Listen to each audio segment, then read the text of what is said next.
You're listening to the ESO Network, your station for all things geek. Hello, please let me see your ticket stubs for the double-edged double bill. This week, we take a midnight run through our Bromance list.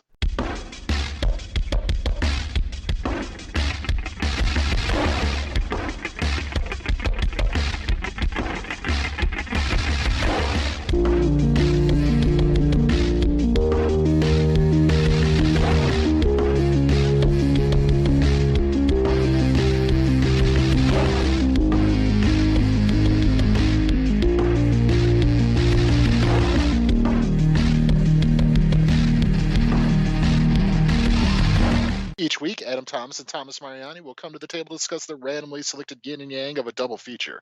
Then, both will have to pick a number between 1 and 10 in order to seal their fates for the next episode.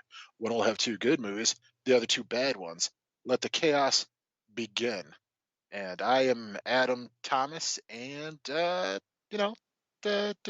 take me to jail. And I'm Thomas Mariani, and I'm looking to break into comedy here as opposed to my serious acting chap days. As you probably know from this podcast, I'm only known for serious business. Yeah. Yep. Welcome to the Double-Edged Double Bill this week, everybody.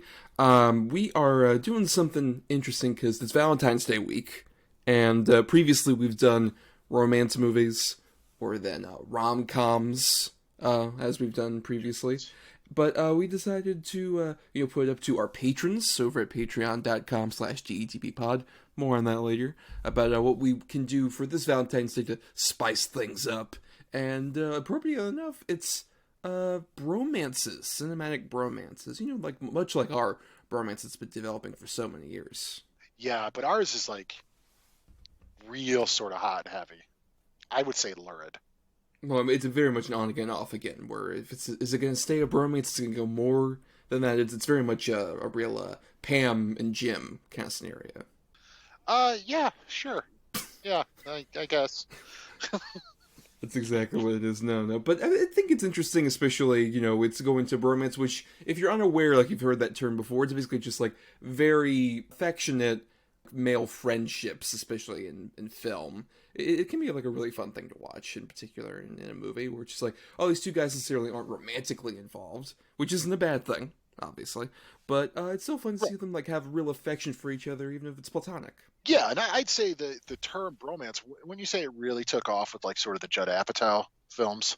Yeah, I think around that era, particularly, I mean, one of the ones we didn't have as a choice, but could have potentially been chosen, was I Love You, Man, which I think kind of really cemented that as a term. Yeah, definitely. But I mean, it's been around forever.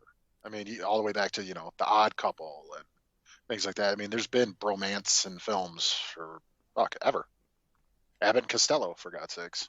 Well, right. I think that's the interesting thing is there's sort of different versions, because we could have gone full on like comedy duo, which is kind of our 2 films of today.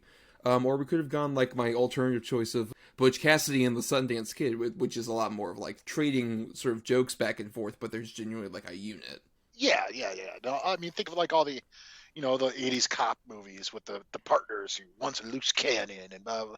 That's all the same idea too. Ultimately they learn to respect and trust each other. I'm basically talking about Lethal Weapon, but I didn't want to say Lethal Weapon. Yeah, Lethal Weapon was the one that kind of kicked off that kind of buddy cop concept for sure. Shane Black basically created that. But we are here to talk about 2 specific movies we picked at the end of our last episode. If you're new, every week we talk about a double feature picked at the end of the previous episode. One movie is ostensibly good, one is bad, depending on our perspectives. And so this week we'll be starting with the bad feature, which is The Bucket List, which was Adam's bad choice. And I had the 2 good choices last week, and we ended up with Midnight Run. Yeah, I'd say, and both fit the sort of formula we've created very, very well. Yes, they fit firmly in those 2 spots. So let's get the bad out first with The Bucket List. I run hospitals, not health spas. Who the hell is that? Who the hell are you? Oh, God. What am I, in the morgue? My freshman philosophy professor signed this exercise and called it a bucket list. It's pointless now. We could do this. We should do this. This is living! I hate your rotten guts! Is he insane? Depends. What are you so afraid of? Just because I told you my story does not invite you to be a part of it. Dear Edward, find the joy in your life. You hate me? Not yet. So, The Bucket List came out December 25th, 2007, from director Rob Reiner, and stars two powerhouse talents, Morgan Freeman and Jack Nicholson, as two older men who have received dire news about their soon-to-be fates, and decide to kind of put, their remaining time to good use by ticking off some things, especially for Morgan Freeman. He is not done yet in his life, but secretly Jack Nicholson also ends up getting a few things off his chest as well. And Adam, your choice. So Yeah. All right, let's just cut right to the chase. I watched this movie like over the span of 2 days, and I'm hard pressed to remember anything about it. It is such a bland bore fest of a movie. I did see this like right around when it came out, and I forgot, most of it. But then when we were picking for this sort of list, I was like, oh yeah, those are two really good actors, and it's a really good director. But it's got such a bad reputation, and I don't remember why. I do now. It's so boring. Everybody's just sleepwalking through it. yeah, I remember at the time this was sort of a big deal in terms of like, Nicholson was riding off a high because this was right after The Departed. It would end up being his second to last film, because then there was How Do You Know, which he did as a favor for another director he had worked with previously, James L. Brooks, and then he stopped making movies. And Morgan Freeman, obviously, this is very much in the middle of, hey, I am fully embracing, I am the older black actor who is getting as much work as possible, as he would do for at least another solid decade or so after this, and he's still working to some extent. Oh, without a doubt. And the thing is, it's like Nicholson's character in this is not too far removed from Nicholson in real life, it seems. Just this sort of rich guy who's got all these faults, and everyone's just like, that's how he is. He's playing like sort of a dumbed down version of himself at like when he's front row at the Oscars or at the Lakers games and stuff. It's just, he doesn't care. He so doesn't give a shit. And, ultimately the movie just sort of becomes like, look at all these cool scenes, like scenery and locations. Yeah, they're at the Taj Mahal. Yeah. Skydiving. Whoa. Yeah, so some half like an excuse for them to like go to these locations, and half an excuse for them to awkwardly place Morgan Freeman and Jack Nicholson's heads on CG bodies in that particular case. So jarring and just odd. And then, the thing is too, the Morgan Freeman character, he got his girlfriend pregnant at a young age, so he sort of quits school, becomes a mechanic, marries her, does the right thing. He's with this woman his whole life. And it's like he's on his deathbed, he's gonna die within a year. And he kind of just like abandons his family to go off and do all these crazy adventures with this stranger. Such a good dude. So many scenes of his wife being so sad over the phone saying, please let my husband come back. Nah, we're over in Cabo. Sorry, lady. I know. Like, wait a minute, dude. And then they give that, the half-ass sort of redemption to Jack at the end with his little speech. And you're like, this is so fucking stupid and forced. I've bitched about it before on this show. Movies that are sort of try to manipulate you emotionally with no real sort of like, they don't earn it. They just, look how sad. Oh, they're dying. Oh, and this is a prime example of that. And right away, that just sort of takes me out of the movie. Well, I'll say this much. I actually really was surprised by how much the earlier stuff works, the first sort of act where they're in the hospital. I think that stuff doesn't feel like quite as manipulative as I thought it did initially. Because it feels like, one, Nicholson actually being kind of vulnerable and human in a way he never really did even in his older age. I think it's the most vulnerable he's ever kind of been. And then him and Freeman just kind of like finding some kind of humor in the middle of like really dark situation. Once we get to the bucket list stuff is where I think all these issues we're talking about come in. And I'm just like, why don't we just have just like this kind of like weirdly like dramedy about these two kind of trying to get over, their own hang-ups like in a hospital. I think is so much more interesting than them trying to do their stupid, like, let's cross this bullshit off the list. Who cares? Like, if it was just like kind of more intimate, like sort of character focused dramedy, I think it'd be much better. Oh, absolutely. Because you would, care. Because I completely agree. That's the part. Yeah, Nicholson's really good in the opening. Like you said, he's showing a really good sort of vulnerability. Morgan Freeman, he's always a reliable. Yeah. But I don't care. Especially when like Morgan Freeman ends up doing all this for Jack Nicholson, it becomes this other weird thing of like Morgan Freeman's done this plenty of times, especially for like Clint Eastwood of, hey, I'm going to be the helpful black friend to this white guy. And in this very much case, I'm going to be the helpful black friend to this guy I met in the hospital on my deathbed to like help him out and completely ignore my family while I'm doing it. Completely leave them out. Completely bail on your family when you're about to die. You don't even let them be around you until you're like basically dead. I don't know. It's so against the original version of the character to where it takes such a dirty and just stupid turn that, like I said, I find myself really not giving a shit anymore. It's kind of it was just the wrong decision to make. It was the wrong decision. Now, if they would have done something to where like, even he insists that his son comes along too or something, and he gets to share these experiences with his son as well or whatever, that would have been all right. Still stupid, but at least there'd have been a little bit more sort of growth to the origin of the character, as opposed to like, oh yeah, he's a really good family man, but he wants to go to Mount Everest. So you're like, it's just so fucking stupid. I will say Sean Hayes is actually pretty good in this. He's a bit better, yeah, than he usually is for me. Yeah. In other movies, as sort of like the Smithers to Jack Nicholson's Mr. Burns. I think they have a bit of fun, yeah. If anything else, Yeah, no, I know. Yeah. I'm grasping at straws here, man. You mentioned Rob Reiner, who we've never talked about on the show, like one of his movies. The main sort of weird thing is the weird trajectory of that dude's career, because, like, that guy started off with one of the best runs I've ever, like, seen a director have, where this is, like, his first few movies. So, this is Spinal Tap. First movie, right out the gate. Then The Sure Thing, which is an underrated little comedy I like. But then Stand By Me, The Princess Bride, When Harry Met Sally, Misery, A Few Good Men. Like, you started the gate with that many, like, bangers. And you're just like, oh my god, this dude's, like, never gonna stop. Then North, admittingly, which, to be fair, North at least is distinctively bad. Like, we're grasping at straws for the bucket list. We could talk forever about North. We might in the future at some point.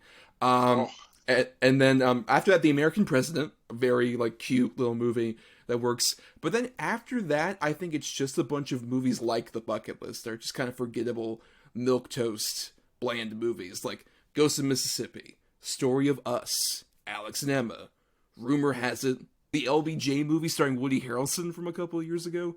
Shit that just like no one remembers exist. I honestly didn't even realize that he did that LBJ movie. Yeah. Oh boy. Yeah, weird. It's gotta be because of North. I hate to say it, but North was such a colossal failure, both critically and financially, to where it seems like it might have just set him in a downward spiral that he's never sort of bounced back from. I think also it's a bit of like he peaked far too early and far too consistently. I think it's just like he really front-loaded his directorial career. Yeah, to say the least. I mean, like you said, those are some real bangers. Because this one has had the makings on paper of being something pretty special. It could have been. It's just it's so sort of, like you said it best, where you said it's very like milquetoast. It really is. It's bland. It's boring.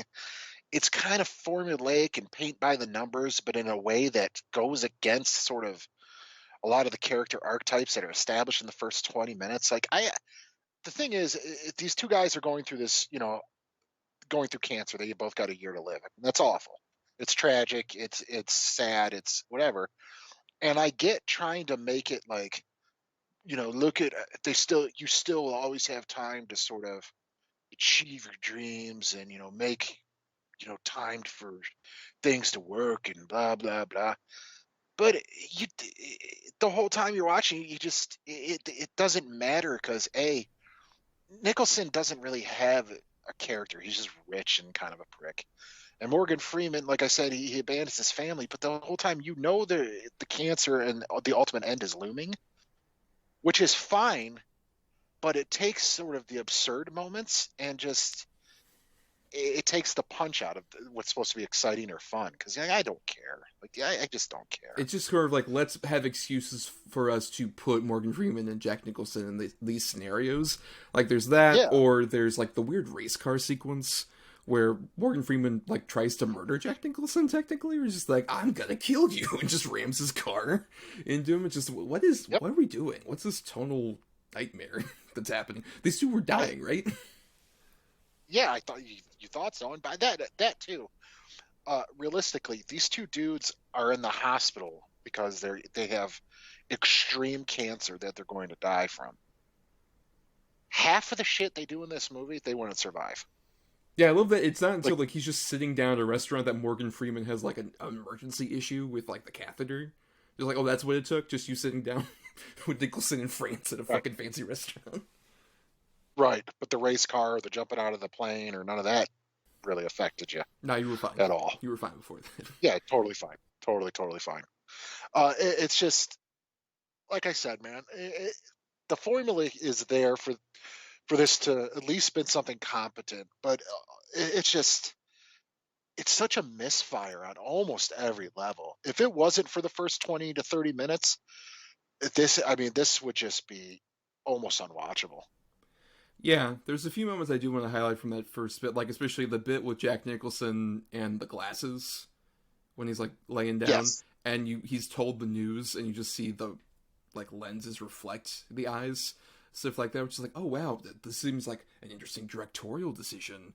After that, it's such a blandly shot movie. Like, oh, we're in front of the Taj Mahal, and it looks so cheap. Like, I can't distinguish, like, is this real, or is this like a fucking blue screen bullshit? Completely agree with you. Completely agree.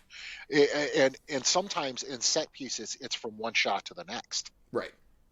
We're like, oh, they're really there. Oh, wait, I don't know. They look superimposed. Oh, wait, maybe they're not. It's really, like I said, it's so jarring that the use of any sort of special effects in this movie is just not done well. It's really not done well. It takes any sort of believability out of it right away. Yeah, it's pretty poorly implemented. But yeah, it just all feels like this sort of saccharine, empty kind of exercise. Down to, I knew this movie ended with the John Mayer song Say over the end credits, because I remember that the last time I watched this. I did not know that was written for this movie. And that makes this go from like, oh, this is a bad movie, to like a war crime. That you are responsible for that fucking song existing. Like, I can't emphasize enough how much I hate John Mayer in general, but Say is like one of the most garbage songs. Like, when it came up as I was watching this, like, kind of held back vomit a bit, because I hate that fucking song. Oh. It is like such a vapid, awful piece of shit song. Yeah, it comes from a vapid, awful piece of shit person. But it's the worst one, and that's saying a lot. That is saying a lot, but I don't think I can disagree with you. And correct me if I'm wrong, that was also his biggest hit. Yep, his biggest single, especially in the U.S. charts, just really topping, because it's like, thanks, Rob Reiner. I think it's also the big reason why like this movie even did so well. Where it's like, obviously because of the actors involved, but it's like $45 million budget made $175 million because like it's so baseline premise, just like, oh, it's Jack Nicholson, Morgan Freeman hanging out with each other, and they're ticking off stuff on your bucket list. A very relatable idea of like, oh, we want to like do some things before we die, especially even near the end. Yeah. And it's nothing more than that premise. Like, I remember seeing the trailers when this first coming out, Jack Nicholson, Morgan Freeman, and they're skydiving and doing silly shit, directed by Rob Reiner. You're like, oh, fuck, this could be really sort of cute and charming and funny. But then you realize that's all the movie is. It's just Jack Nicholson and Morgan Freeman hanging out. Maybe directed by Rob Reiner, maybe directed by the AD, and Rob Reiner was sleeping. I have no idea. But yeah, it's so just... The whole thing is one note. I mean, it truly, truly is. Yeah. Any sort of, like I said, any sort of emotional response or care and consideration that they want you to put into the characters or attachment, it just doesn't happen. It's not there. Yeah, like even Jack Nicholson's whole thing with his daughter is so like pushed to the side of the side of the side of the side of the frame. Like, it doesn't even we don't even get any kind of that meaty conflict that could be there. Or even like when Morgan Freeman comes back, everyone's just like, well, at least you're here and we all can have dinner together, including your kids, most of which have not been seen until this particular scene in the movie. Yep. And then, spoiler alert, at Morgan Freeman's funeral, Jack Nicholson gives this fucking speech, and it shows his whole family. Morgan Freeman's family sort of looking at him with these sort of like loving eyes and looks. Bullshit. You took him away from us in the last couple months we would have had with him. Like, they're not going to be like, oh, he saved my life. Like, oh, good. Good. Thanks. It's fucking lame. It's lame-o. And you're a lame-o for watching it. Yeah, and who's the lame-o that recommended it for the show? Rob Reiner. I talked to him on the phone. Adam, I think you'll really love talking about the bucket list. It's a good pick, right? You have the good ones? Yep. Hey, Ted Cruz is a piece of shit. He's a fucking piece of shit. You should watch the bucket list. Rob, I agree with the first part, but I know about that second part. I think you're starting to talk really crazy. Second part, man.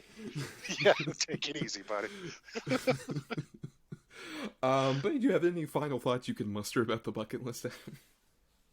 Like I said, it's just a bland, ultimately incredibly forgettable experience, and it's a shame that it's, to date, Jack Nicholson's last starring role. But, as you see a lot of times with these sort of titans of acting, usually their last roles are sort of really lousy. I mean, i.e. Welcome to Mooseport with Gene Hackman. You're like, oh no, Gene. But it's just, unfortunately, that's the way it sort of goes. Like, I hope maybe, I don't know, man, if Jack's got anything left in him. But Morgan Freeman, he's still going. It's just, I don't know. Like I said, it's boring. It's bland.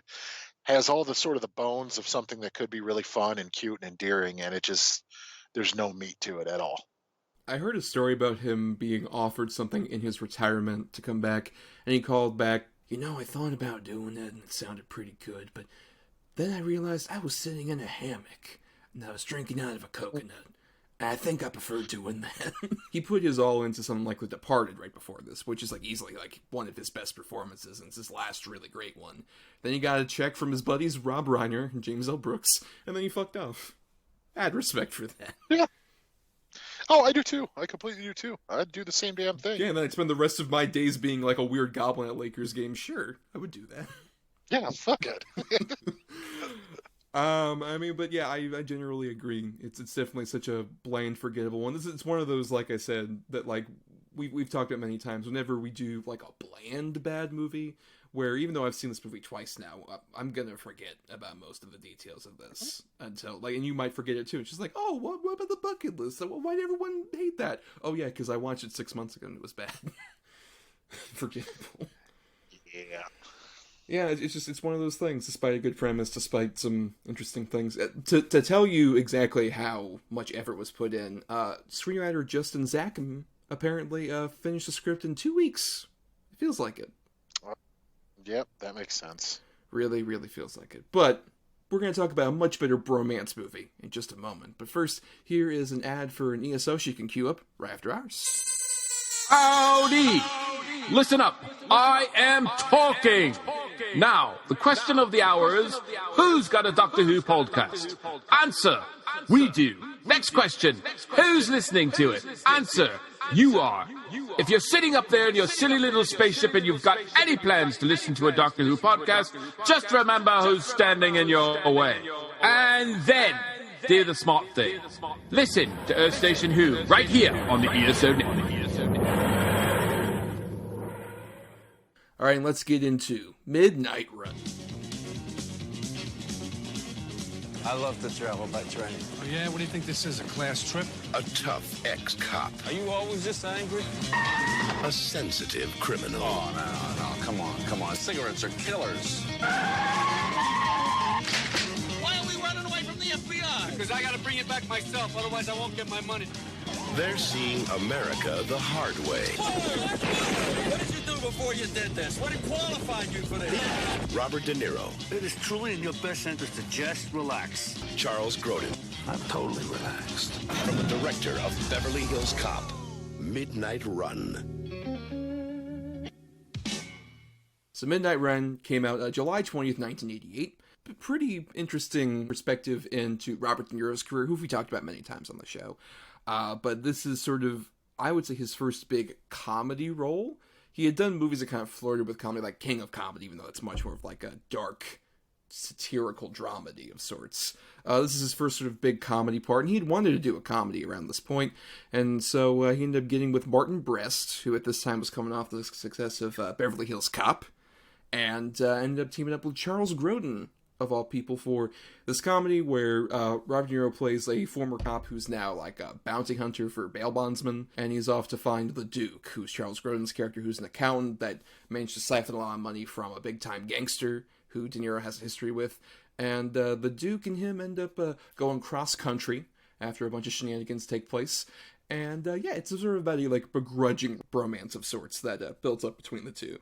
And I think this movie still is quite funny, quite entertaining, quite endearing. But Adam, do you agree? Yeah, I absolutely agree. The chemistry between De Niro and Grodin is real palpable. Grodin fucking just almost makes me piss my pants at the whole movie, just his delivery and it's just the dryness to him.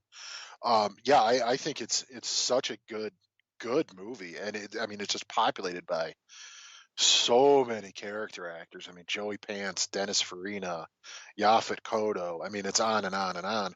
My only problem with this movie, in all honesty, is the score. It's so loud and bombastic so often to where it sort of like drains my senses a little bit. That's interesting, especially given it's an early score from Danny Elfman. Uh-huh. Yeah. Yeah, I know. It's just it's too much.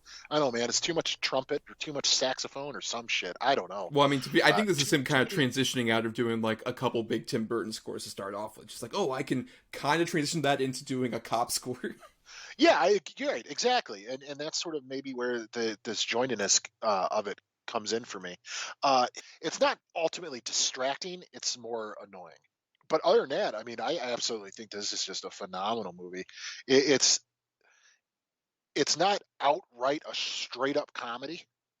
Like it's not like joke after joke after joke after joke, but sort of the absurdity of the situations they find themselves involved in. And like I said, Charles Grodin's back and forth with De Niro is just pure gold. It's so well done and well written, and a lot of it was improvised. And I mean, and you can't tell; it's almost seamless. It's so good. Yeah, I think it's an interesting dynamic between those two, where, like, this is, like I said, De Niro trying comedy real hard. And you can see a lot of, like, what's developing later that I would argue, kind of, like, ran to the ground by the time you get into, like, the Meet the Parents sequels and some even other recent things he's done, where, like, his comedy persona is very much just exasperated De Niro, which in like a Scorsese movie is like intense and like, oh my god, is this guy gonna murder me? And it's like, oh man, this guy's gonna murder me. How silly. Like, he plays on that a lot more in a way that I think is like really fun in this movie, especially when you consider like it's this, you know, he plays this like bounty hunter who's like lost so much and he feels like he's kind of like disheveled despite being like, oh hey, I'm in control of the situation. It's like, but you've lost a lot. Like you're in a losing end of the spectrum as well, as opposed to the Duke, who is like so much more together as like an accountant. But I think that makes like his sort of comedic beats all the funnier, particularly the beat where his credit card has gotten canceled and he's trying to like say please do it again, and Charles Grodin keeps having these great fucking looks on his face, just like the best, like, can you believe it, I'm so sorry. In the middle of all this bullshit. It's so good. Looking at the clerk and shaking his head. Like, I know. I know.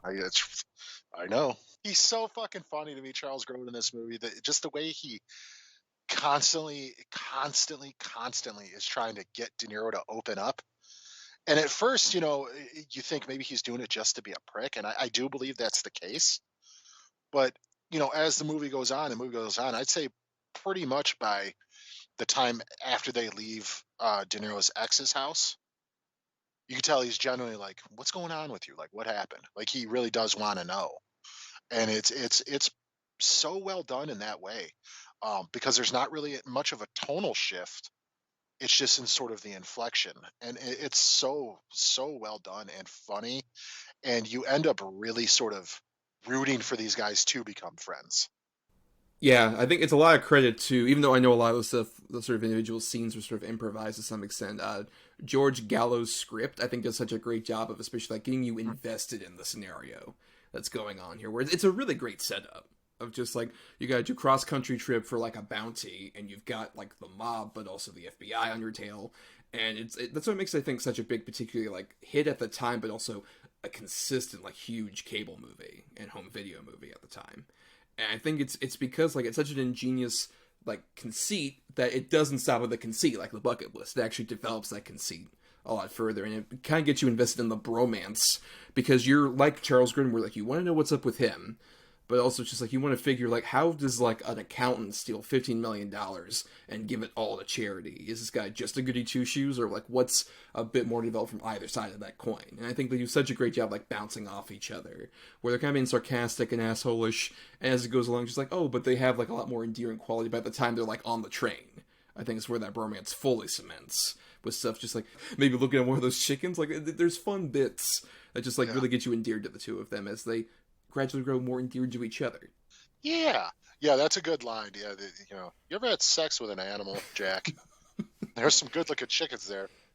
Yeah, I might have looked twice at one of them.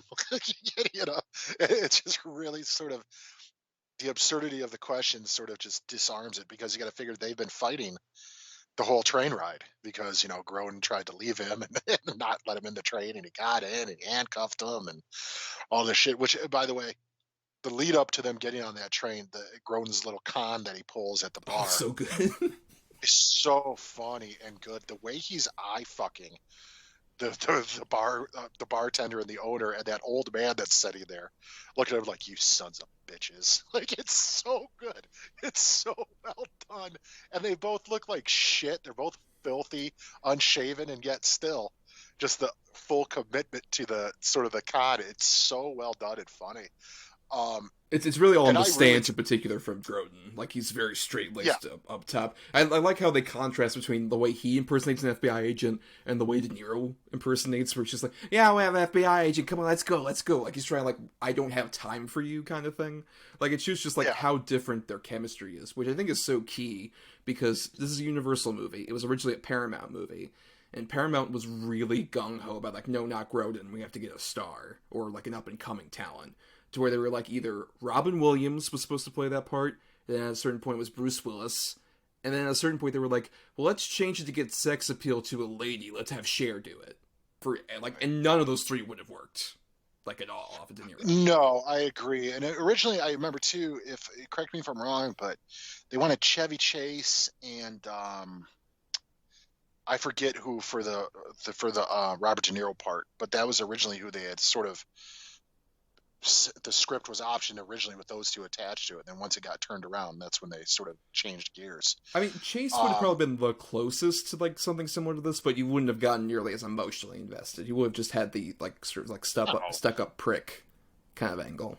Yeah, and the thing is, Grodin does both in this movie, and he does them both really, really well. Mm-hmm. Like I said, that whole con scene is fucking fantastic. When he tries to steal the plane, it's so funny. I didn't think it was relevant to tell you at the time. Yeah, you lied to me. You lied to me first. Well, you didn't know I lied to you, so technically you lied to me first. Like that whole thing. And I love John Ashton in this as Marvin. He's constantly getting screwed out of the money, too. Or of course, Dennis Farina as the distant kind of villain, who I think is so perfect. Like, anytime he shows up, and it's just like, hey, idiot number one, let me talk to idiot number two, please, on the phone and shit like that. So funny. And he is so good in it, too. And you like, at the end in the airplane, the shit he's saying to fucking De Niro. You're like, oh, just shoot him. Yep. Just shoot him.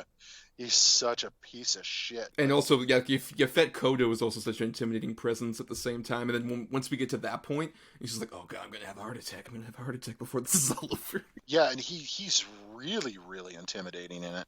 Yeah. But he's so funny. The whole sunglasses bit is so good. Yeah, well, De Niro, that's, I think, the point where De Niro starts being so fucking funny is when he puts on the glasses and just looks at everybody. He doesn't say anything. He just wants to be included on the sunglasses bit. Yeah, and then when he steals the cop car, he leaves the sunglasses on the dashboard. So it's a little joke between me and Alonso.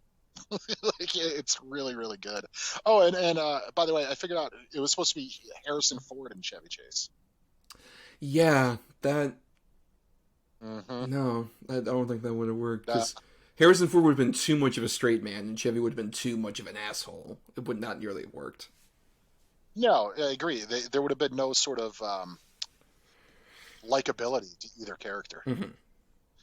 And I do, but again, to bring him up, I love Joey Pants in this movie. Oh god, we haven't even talked about Joey Pants. How funny is in this movie? He's so fucking funny in this movie. How excited he gets all the time. Jack, you son of a bitch! You got him! And then, what do you mean? You had him for 4 days! It's so fucking good. And I love how, like, distinctive that shitty bail bonds office looks. Like, it looks so perfectly shitty. And he matches, because, like, his awful attire and his terrible comb-over, just like, oh, this is so perfect. It's so gross. It's so gross. And that, wherever that little Chinese restaurant he keeps eating is at, like, it looks like it's in the right in the middle of a market. It fits that character so well, where, like, that to him is the height of dining. And I love that also he's just like, call me at the Chinese restaurant in like 10 minutes, and then he just zooms over. And he's just like, it's for me.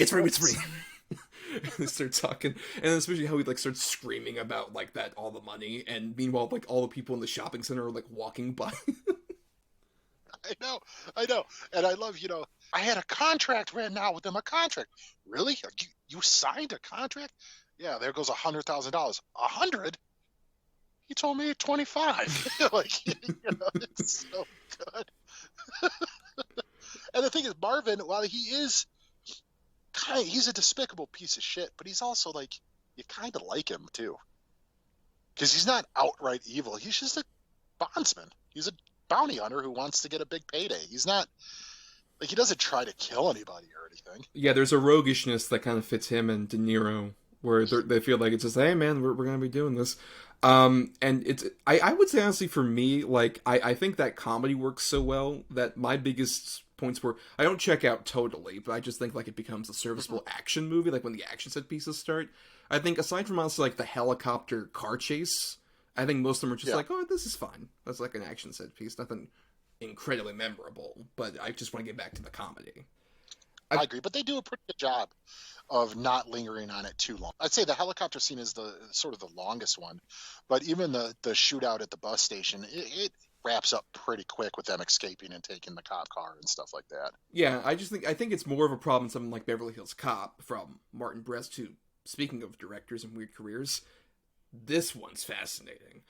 So you got like Going in Style is his first big movie, which is like the elderly sort of heist movie. But then Beverly Hills Cop, which was originally designed obviously not to be an Eddie Murphy vehicle, and was a Sylvester Stallone movie. Yes. And then very quickly was like tied up to be like, hey, let's have Eddie Murphy just do a bunch of riffing in between like big sort of heisty sequences. Then Midnight Run, and then Scent of a Woman, movie that got Al Pacino's Oscar. Then Meet Joe Black, which is sort of like an infamous sort of like big high-profile bomb. But then, like, okay, we'll give you another chance. That other chance was Geely, which was even worse an example of a bomb, and the man has never been heard from since. Well, I think Geely probably solidified that. Because I hate to say it, I find Meet Joe Black fascinating. Right. Basically just the story idea alone, I think, is pretty fascinating. I think Brad Pitt does some pretty interesting shit in that movie, too. Geely is just god-awful. I mean, that's one of the worst movies ever made, for a good reason. But yeah, and also, if you do a little bit of research about this film or any of his other films, he's I guess can be kind of a cantankerous sort of perfectionist, Martin Brest. Yeah, apparently he did a lot of takes, especially on this movie, and made this kind of experience of making this movie in particular kind of miserable, which is so weird because like you don't feel it in the movie. It's like such a perfectly constructed, fun movie. If memory serves, I think Charles Grodin and Yaphet Kotto both said it's the hardest movie they ever made. Mm-hmm. That's true. Down to the point where apparently Grodin still has like the scars from the handcuffs. They were like really tight on him. Yeah, because De Niro insisted on using real handcuffs instead of the ones with sort of padding in the middle, because he's such a fucking method actor or whatever the hell. Which I'm all for method acting, but if you're putting other people in harm's way, like, maybe take it easy. But yeah, no, I think this is just a pure fun film. And like I said, it's crazy seeing Dennis Farina in 1986 or whenever this movie was released, and then seeing Dennis Farina in something like, oh, I don't know, Get Shorty or, Snatch, and the guy didn't miss a beat. Man, he's just as good then as he was near the end of his career. That's how good of a character actor Dennis Farina was. I mean, he was perfect. And talk about a guy who could blend sort of the comedic sort of aspect to that mafioso character and handle it expertly.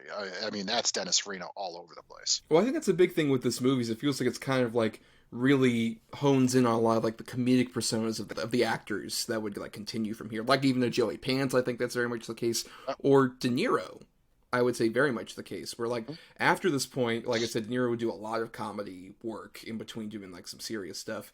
And I think like what is missing from some of those is so perfect here is that De Niro is like playing a comedic character, but the character doesn't feel like he's in on the joke. He's very much sort of like he'll joke around, but when he's the butt of the joke, he is like mostly not willing to like believe it until maybe like once they're on the train. But even then, it's just like to endear you more after that point. Yeah, it's almost like all right, I give up sort of thing too. With De Niro, like, all right, I'm just gonna let my guard down a little bit. Mm-hmm. Yeah, and also, dude, one of my favorite bits in this is anything with Farina and Philip Baker Hall. Oh yeah.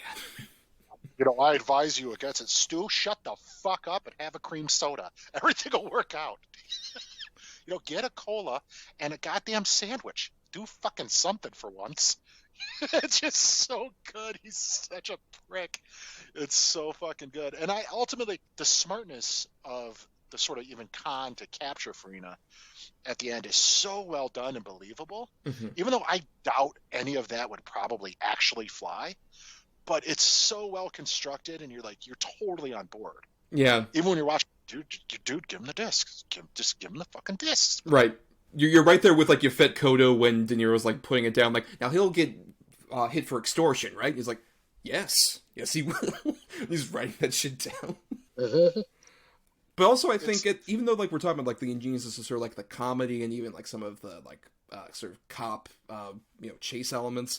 Also, I think the emotional stuff on the page really works. Like even the scene where De Niro like encounters his ex-wife on the road, and especially when he sees his daughter there, I think hit just the perfect emotional note where it's not like it's a huge shouting match kind of thing, but it has that authentic kind of line of sadness, especially the point when his daughter comes back out like, here's my babysitting money. And you're like, no, honey, I'm not taking that.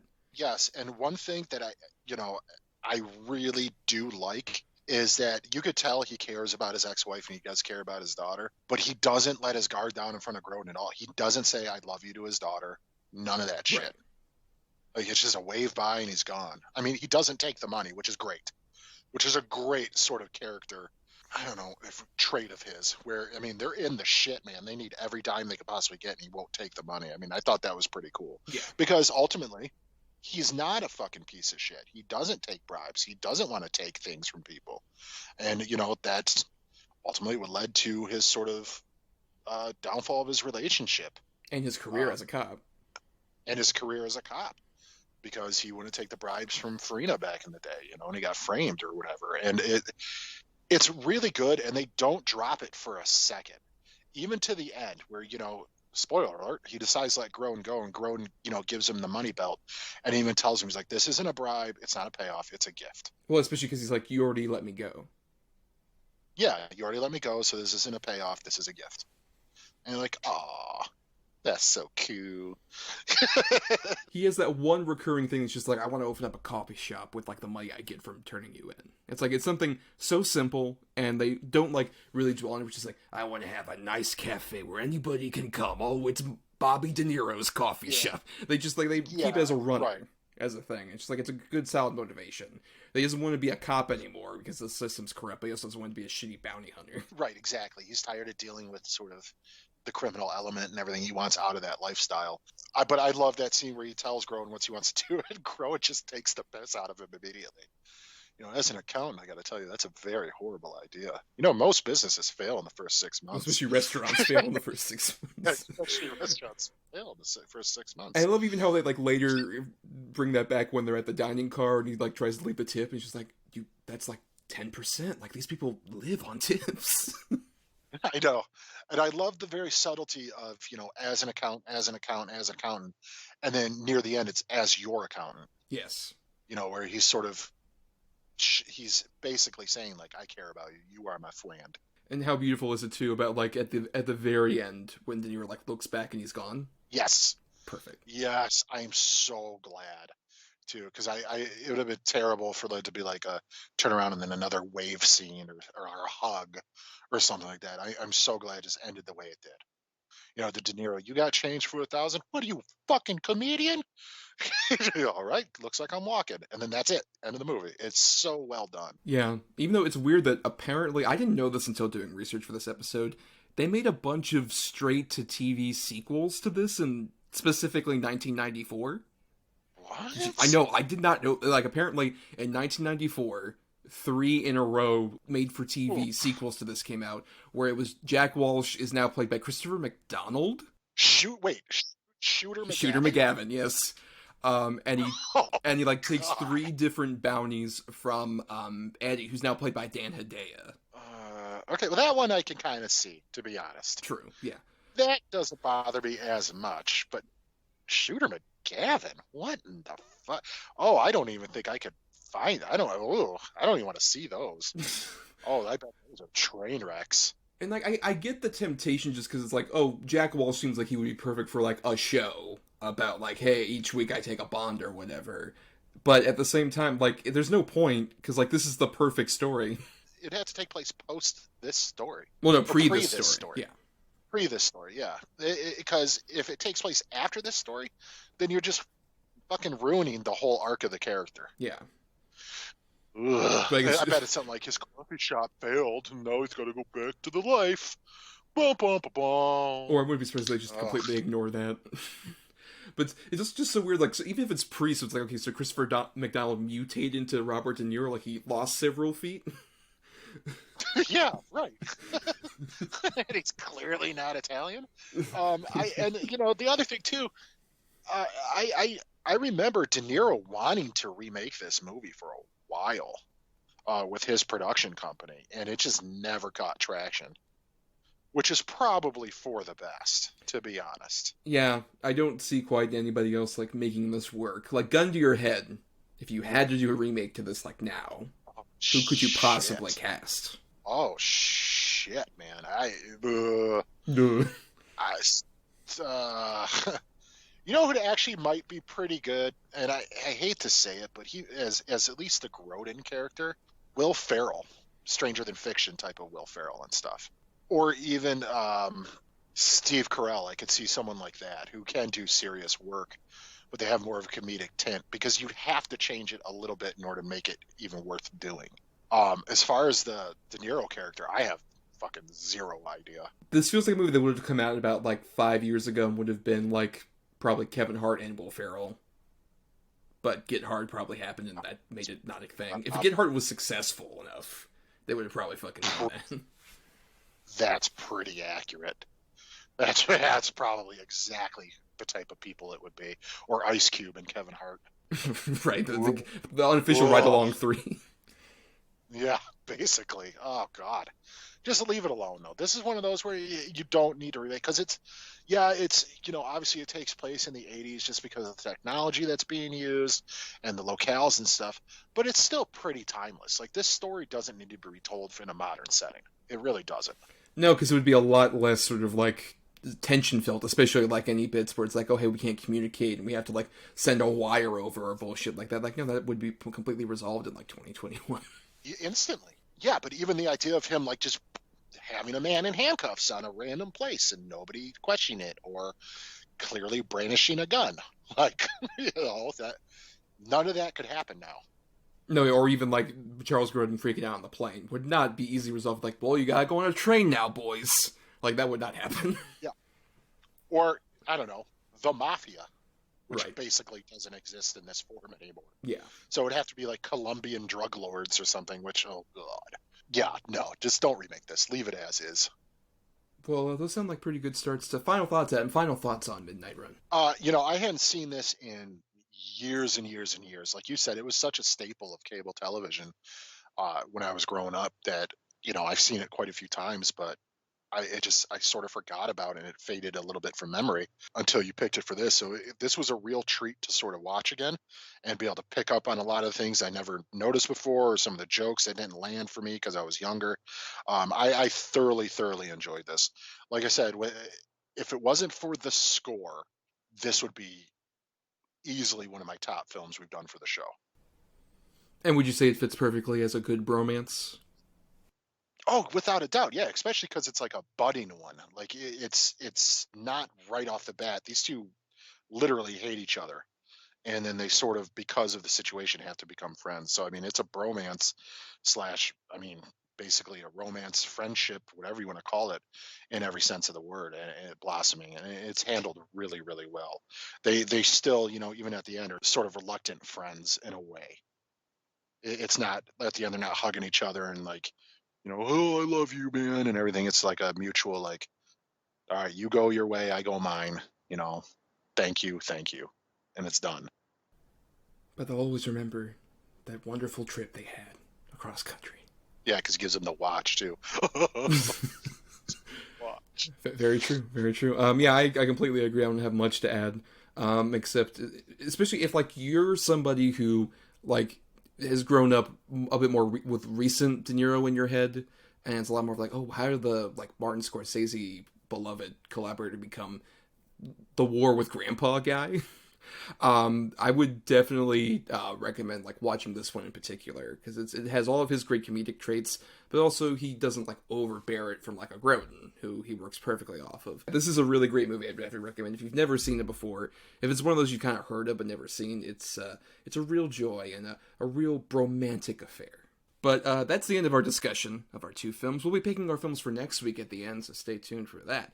But first, we have some feedback to read, because every Monday, we ask you all about, hey, what are the good or bad, sort of favorite, least favorite movies related to whatever topic we're doing for you guys. So we asked you all about bromances. We got a couple people, responding here, including friends of the show. James Rodriguez, who says, nothing says friendship like traveling through time to ensure your friendship remains intact, and Bill and Ted's Excellent Adventure wonderfully has that. Just wish this didn't have casual homophobic slurs in it. Shane Black excels in those areas of bromance, particularly with Lethal Weapon, between Danny Glover and the anti-Semitic guy. But I want to highlight The Nice Guys. The pairing of Russell Crowe and Ryan Gosling makes for comedy gold, and has me wishing they could have been in more adventures together. As for worst, Ferris Bueller's Day Off. I never got past the feeling that Cameron was being manipulated by his friend, and Matthew Broderick playing a smug prick didn't really help things. And then Christian Alvarez says, bromances have been a big part of movies for ages, and we've had some great ones and some stinkers.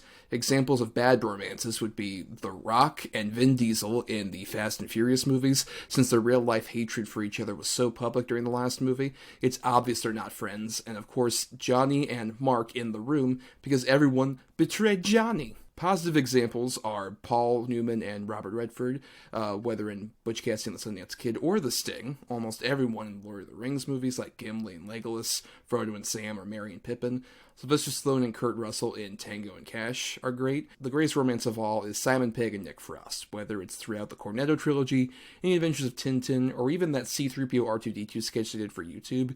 You believe those two are genuinely best friends and have a chemistry that works every time they're together. Yeah, Simon Pegg and Nick Frost was when I was tempted to do one of the Cornettos, especially Hot Fuzz is a favorite film of mine.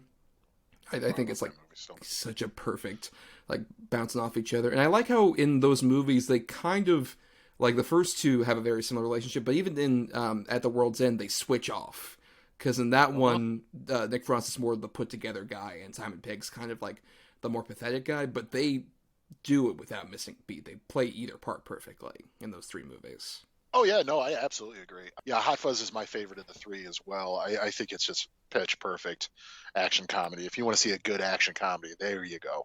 Because the action is thrilling and exciting, but the comedy just doesn't let up the whole time. It's so fucking good and well shot. acted and everything. That's such a perfect sort of send up of those sort of 80s cop movies we were mentioning earlier, like Tango and Cash and Lethal Weapon and all that. And I know that apparently Nick Frost was like apparently a waiter that Simon Pegg knew from like his early acting days, so that chemistry is genuine. Oh yeah, they've known each other for a long time. I mean, space, everything, you know. And as far as Ferris Bueller's Day Off goes, that was a real favorite of mine as a kid. I absolutely loved that movie. And the reason I loved it is why I can't watch it anymore. Because of Jeffrey Jones. I just can't watch the movie. Right. But man, was he just was the funniest guy I've ever seen in my life in that movie. And you just got the shit kicked out of him. It's so funny. I mean, I would argue that's why, unlike some other Jeffrey Jones movies, that one holds up a bit more just because he's constantly getting his ass kicked. It's a bit more weird where it's like Beetlejuice, and he's like, oh, hey, he's everybody's favorite goofy, yuppie dads. It's like, yeah, not quite. Not that's true. Yeah, that's a good point. But how do you feel about, like, maybe that relationship that James is talking about with Bueller and Cameron? I think that's absolutely the case. I think James hit it right on the head, and I think that's sort of the point of Cameron's character, to where by the end he's like, fuck you, fuck my dad, fuck everybody, I'm gonna start standing up for myself. Yeah, Ferris he's a shitty friend. He takes advantage of his friend the whole movie until the very end, where his friend's like, enough is enough. Ferris Bueller takes advantage of everyone in that movie. Mm-hmm. Except for his girlfriend. I mean, he's constantly conning everyone, from his parents to the people at the restaurant to, the car guys, everything. That's just his character. He's a sniveling prick. Yeah, he's one of those guys who definitely peaks in high school and only talks about, like, this day. Oh, for sure. Yeah. But, and we've talked, sort of off mic about the Bill and Ted movies. I do still have fond remembrance of the first one. I haven't seen it in a long time, but when I was a kid, it was like the funniest fucking movie to me. It's so cool. I was not a fan of either of the sequels at all. I mean, to the point to where the third one was right near the top of my worst film of the year that I've seen. I just really dislike it. I get the first one. I do get the sort of the homophobic slur angle where people, I just wish it didn't have that. Well, it's not an excuse, but unfortunately, that's when you go back and watch movies from that time period, and it was so commonplace then that you kind of just got to look past those things, and still try to enjoy the movie for what it is. I mean, I think it's like more an issue. Like, you can acknowledge it, like, oh, that doesn't hold up very well, but then kind of embrace what does work fine about the movie. Yeah. Yeah, don't let I guess what I'm saying is, I know some people that'll let that stuff ruin the movie for them. If it does, I get it, but at the same time, I never bought into that too much. Anything else? I think in those movies, it feels more like, oh, these are two dumb high school kids who don't know much better than to say, like, stupid shit like that. That's the point. They're idiots. Right. They're a bunch of morons. Right. Apparently, Reeves and Alex Winter are actually very good friends in real life. So I think that's what feeds in, like, their chemistry, where even if you aren't a fan of, like, the sequels, you can admit, like, their chemistry doesn't feel inauthentic. Oh, yeah. Oh, absolutely. You could tell they're down to clown with each other anytime. Yeah. Like, they totally love being silly together. You can absolutely see it. And another one I wanted to bring up that we've already covered for the show, but one of my favorite sort of bromance action movies that we've already covered is Point Break. Yes. I love it. And that's one of my favorites of that. I do like the Lethal Weapon movies, despite, Mel Gibson. They're still fun movies. I could still sort of get into them. I agree with James' assessment of, like, the Lethal Weapon sort of thing being carried over with Shane Black's The Nice Guys, which was criminally underseen. Criminally underseen and underrated. That is such a fantastic movie. It is so good. I absolutely love that movie. A couple other of my favorites. I love Men at Work with Charlie Sheen and Emilio Estevez. Mm-hmm. Something about that movie just kills me every time I see it. It's so bad, but it's charming in a weird way. And another one I want to mention that I'm sure people know the movie. Well, maybe not. It's one of those that came out when I was a kid, and I thought it was the funniest thing, and I've seen it recently, and I still laugh at a lot of the things for different reasons, is Real Men with John Ritter and Belushi. It's so ludicrous and stupid, but hilarious. I mean, there's aliens, the FBI. It's so dumb, but it's so funny. And, you got to figure also like Spies Like Us and things like that. I mean, there's so many good examples of this genre. I'd say more good than bad examples that come to mind, other Yeah, than the bucket list. right. Like I was not even aware of that movie you're referring to with Ritter, and I'm guessing you mean Jim Belushi, right? Yes. Oh, Yeah, okay, yeah, yeah, yeah. not John. I'm like, whoa, wait, there's some lost John Belushi movie I'm not aware of. Yeah, yeah, the not as funny one. Right. But I mean, in terms of like ones for me, I would say like we've talked about previously on the show. One of my favorites. That kind of fits weirdly with Midnight Run, just in terms of like the cross country kind of angle of it. Planes, Trains, and Automobiles. I think it's a phenomenal example that really works. And like the thing is, even like with stuff that doesn't work, it tends to be more of like the movies where like the whole premise is more toxic as opposed to like say a couple bad lines. Like I would say Wedding Crashers. Like that was such a big deal at that time. Jeff, And I think it holds up terribly. I gotta be honest, when I first saw it, I laughed at the shit that was happening to Vince Vaughn. Like him getting shot and, how crazy Isla Fisher was with him and everything, and him getting tackled and stuff like that. I thought that was kind of funny. But even then, though, that movie is just really problematic. And it was problematic from the time it came out. Mm-hmm. Yeah, a lot of comedies from around that time don't hold up nearly as well as you would think. As opposed to, actually, I did rewatch I Love You, Man, just because I hadn't seen it since the theater. Or I remember being like, all right, this is fine. And rewatching it, it's actually a lot more like sweet and endearing and positive than you would expect, because it just talks about something that isn't really talked about that much in movies, which is just, hey, adult male friendships are hard to keep. And when you find one, you want to like kind of treasure it. Despite that, like Siegel and Rudd play so well off each other in that movie, and it's one of those where you can tell there's obviously some improvisation, like the Apatow period, but it still feels like a movie. It has the cute kind of like rom-com structure. Just like there are a lot of great scenes with like Rashida Jones and Paul Rudd. Like, oh, is he calling back? It's like, oh, we're just gonna go to dinner. It's fine. Like, dude, slap into bass. Slap into bass. Yes, and the whole Rush thing. Yeah. Oh, dude, you too, Jobin. What? He called him Jobin? There's so many great points of Paul Rudd just like realizing, what the fuck did I say? Like he's so like nervous about this idea of like having this male friend. And it's so weird too. Siegel is a guy where like I was really endeared to him from like, Knocked Up and Forgetting Sarah Marshall. Like, oh my god, this guy's interesting, and he really disappeared. Yeah, he's got that one movie that's either out or coming out.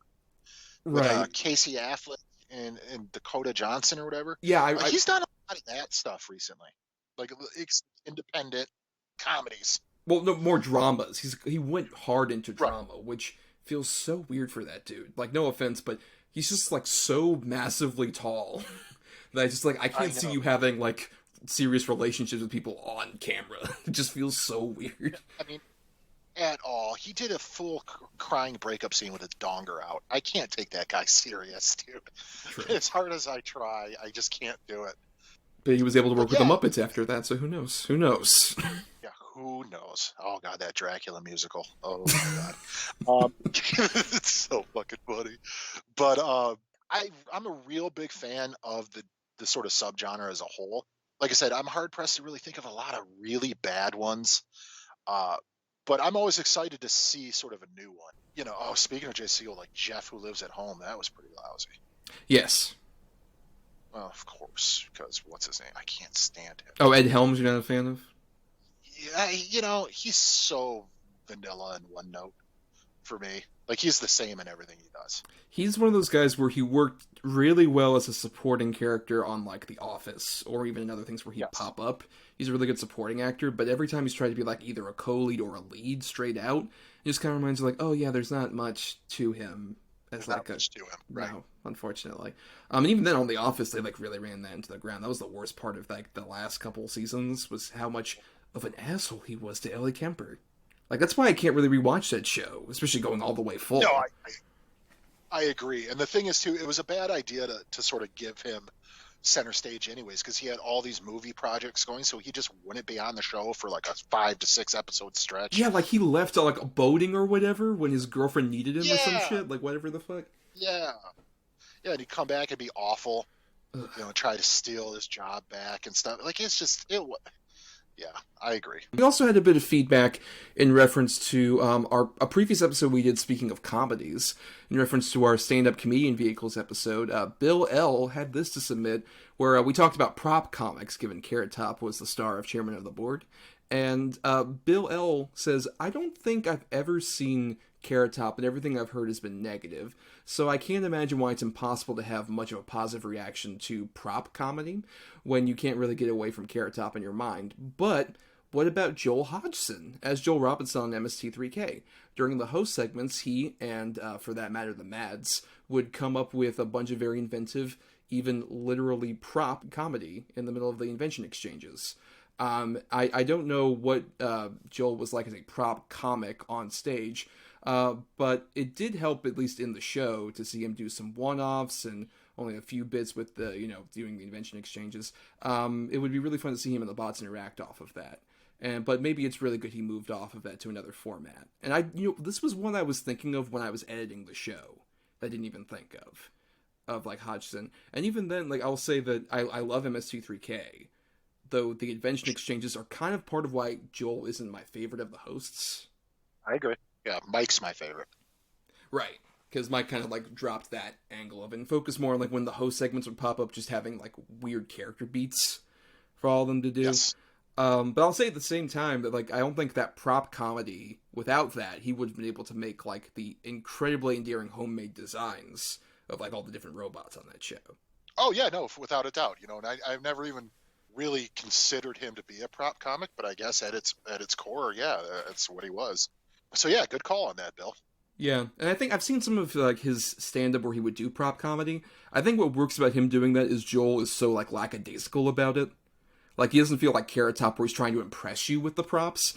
It's just so like, oh hey, look, here's this weird thing I made up out of like trash or whatever. Yeah, he's real dry. Yes. He's not a redheaded freak show you can't stop looking at. Like Carrot Top is a redheaded car crash. It's horrible, but I can't stop looking at it for some reason.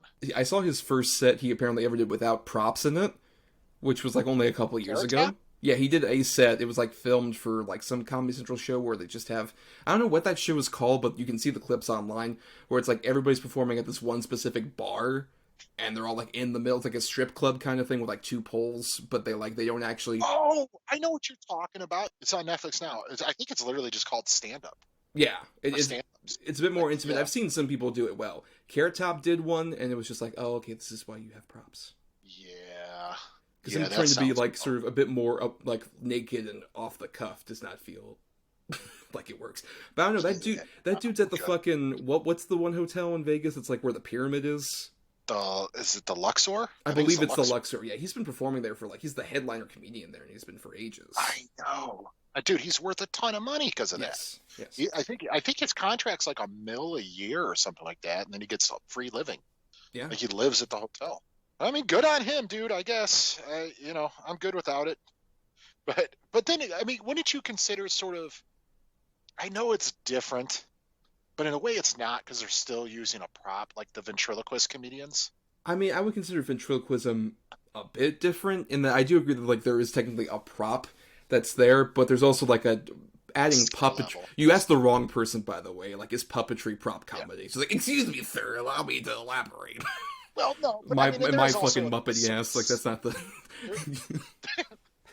There is a certain skill level involved too. I mean, yeah, being able to sort of throw your voice, I guess, is a little bit more than just pulling some random fucking dog shit out of a trunk and be like, "Oh, this is funny. Look, man, on to the next one." I think that's why it's more offensive to me that somebody like a Jeff Dunham is so successful at it, because he's not a very good ventriloquist or comedian. No, he's terrible. At both, yeah. Awful. Don't get me started on Dunham. Don't get me started on Jeff I don't Dunham. think he's done too many films. I think, he's in that one with Paul Rudd and Steve Carell, was it The Dinner for Schmucks, I believe he's in? That's the only film I can think of that he's in.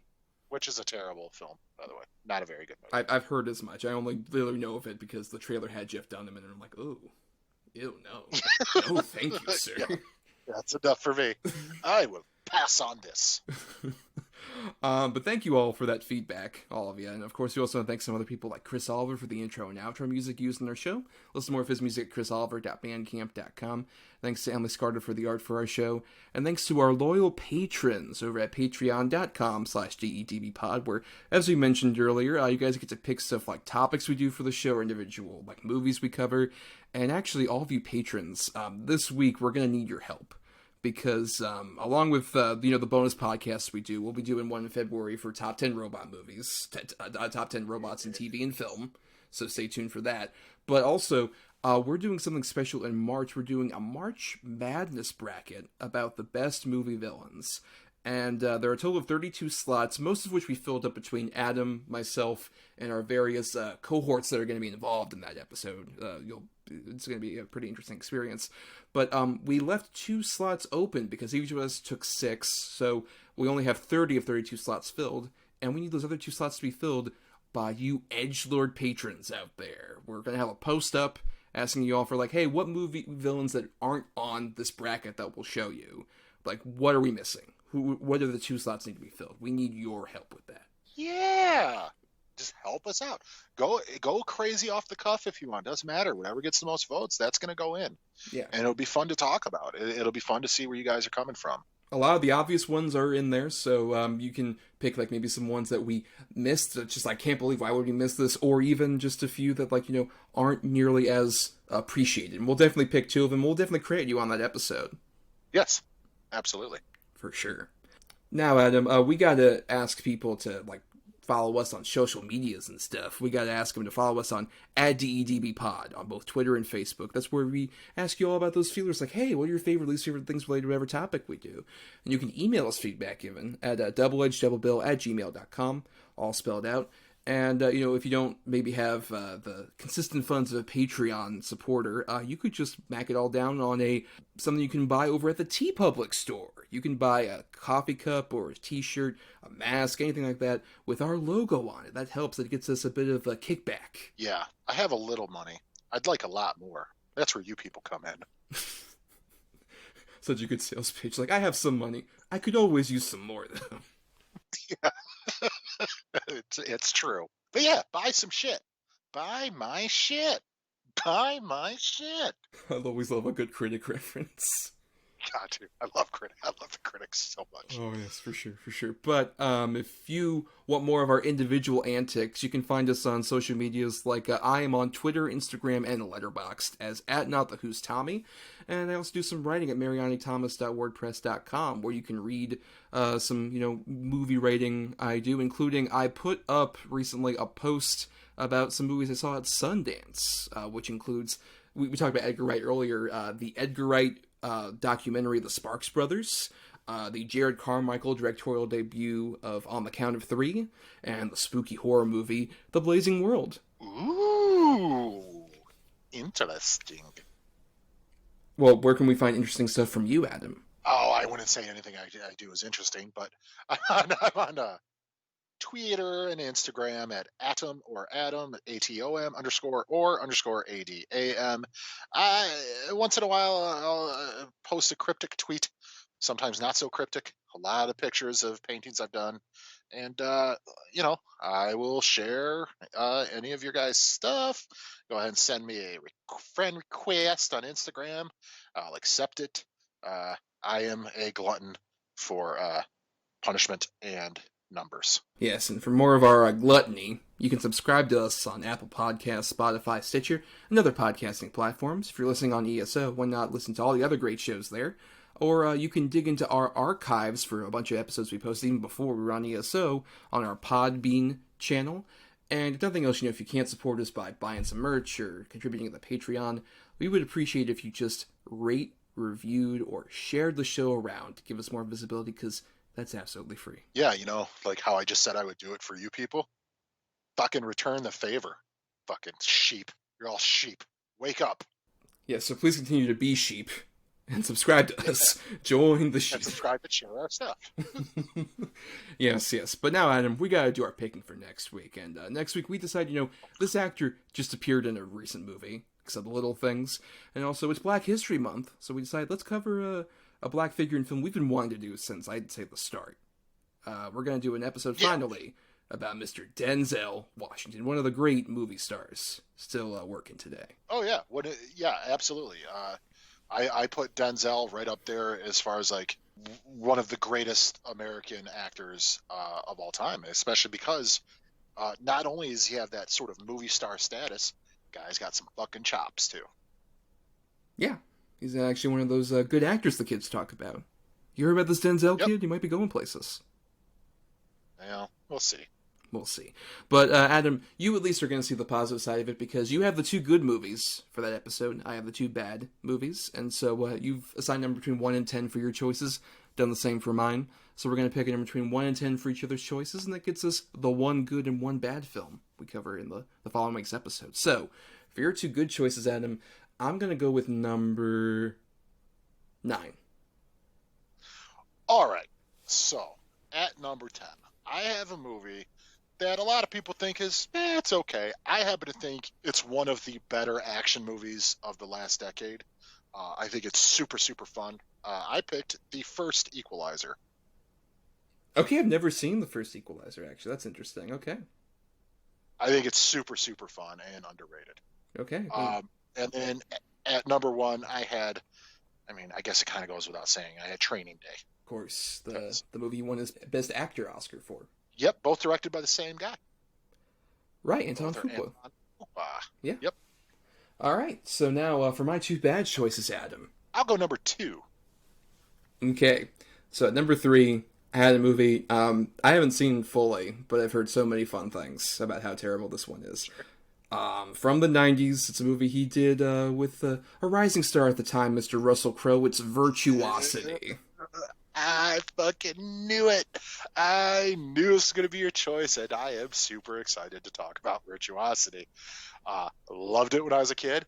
It's atrocious now, but oh yeah. It at least sounds like a more fun bad movie than The Bucket List, right? Oh god, yeah. Yes, definitely. There will be quite many things to discuss about Virtuosity. Yes, well, at the other opposite end of this, at number 7, I had one that he did with his collaborator many times over. I had the remake he did of The Taking of Pelham 1, 2, 3, starring your favorite, John Travolta. Oh, I gotta lie down. I'm so... Crisis averted. Oh, well, so that'll be very interesting. Virtuosity and The Equalizer. That'll be a lot of fun to talk about Denzel next time. But until then, Adam, I gotta take you in. Or maybe I won't, as long as you give me that belt full of money. Well, can we go to the Taj Mahal? Or a warehouse with a green screen? I'll treat you to a beautiful green screen dinner. Oh, wonderful. Good night, everybody. Bye.